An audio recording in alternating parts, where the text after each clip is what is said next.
Hola chicos, veamos algunos aspectos importantes de la incertidumbre en la medida y la propagación de la incertidumbre.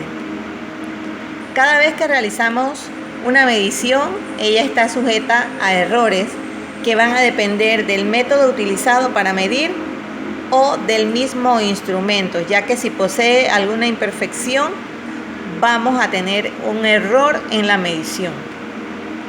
Pero algo que nos va a ocupar en este momento es el manejo de las ecuaciones necesarias para calcular el valor más probable de un grupo de medidas.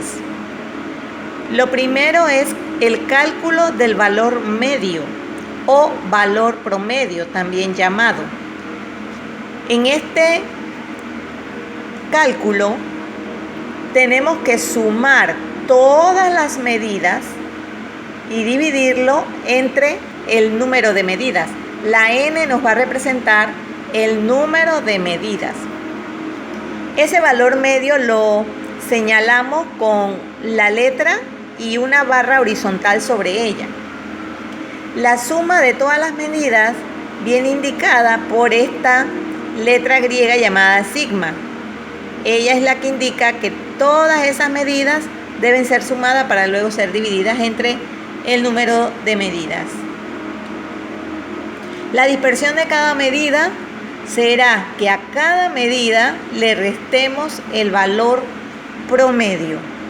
Si tenemos 10 medidas, tendremos 10 dispersiones o desviaciones, debido a que a cada una se le resta ese valor promedio. La dispersión o desviación viene a ser cuánto se aleja cada medida del valor promedio. La dispersión absoluta media es como calcular el valor promedio, pero ahora de las dispersiones. En el paso anterior calculamos las dispersiones, ahora se suman todas ellas y se divide entre el número de dispersiones, que viene a ser el mismo número de medidas. Aquí lo tenemos. El valor absoluto que aparece allí significa que las vamos a sumar sin tomar en cuenta el signo, porque dependiendo de los valores de las medidas y del valor promedio, a veces el resultado de esa resta nos puede dar un número negativo. De esa manera no lo vamos a utilizar si consideramos que a cada dispersión le trabajamos su valor absoluto, o sea que vamos a sumar todos los números de las dispersiones en positivo y luego dividimos entre el número de medidas y eso nos va a dar la dispersión absoluta media. La desviación estándar será a esas desviaciones calculadas anteriormente, las elevamos al cuadrado y luego sumamos todas esas desviaciones cuadradas. La sumamos, la dividimos entre el número de medidas y le extraemos la raíz cuadrada. Observe que hay dos formas de calcular la desviación estándar. La de arriba nos indica que usamos como denominador el número de medidas, mientras que la de abajo usamos n-1. Eso se debe al número de medidas que estemos trabajando. Si en una experiencia tenemos 30 o menos medidas, entonces hacemos uso de esta expresión, que es muy parecida a la que está arriba. La única diferencia es que se divide entre n-1. Si usted tiene más de 30 medidas, entonces debe usar la forma de arriba.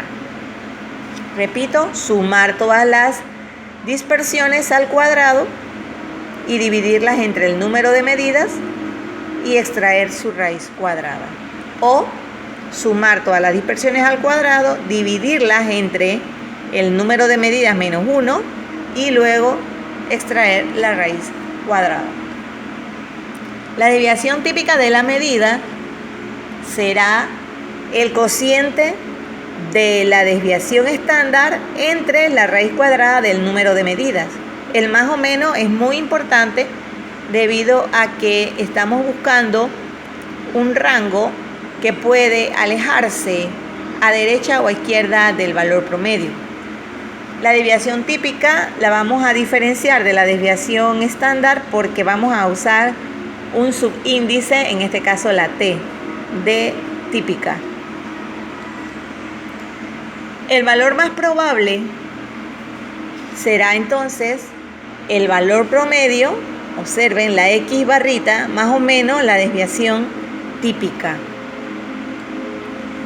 También podemos obtener la incertidumbre relativa, la diferenciamos con el subíndice R y dividimos la desviación típica entre el valor promedio, sin dejar a un lado el más o menos. La incertidumbre porcentual sería el subíndice P de porcentaje de error, donde vamos a multiplicar la desviación o incertidumbre relativa por 100. Eso nos va a representar el porcentaje de error de nuestro grupo de medidas. La propagación de la incertidumbre la vamos a calcular cuando ya tenemos varios valores más probables. Por ejemplo, un envase de bebida.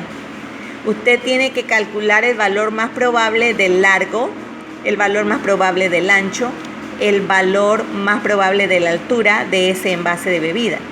Entonces, cuando ya tengamos varios valores más probables, podemos calcular cuánto se propagó esa incertidumbre para calcular, por ejemplo, el volumen del envase de bebida.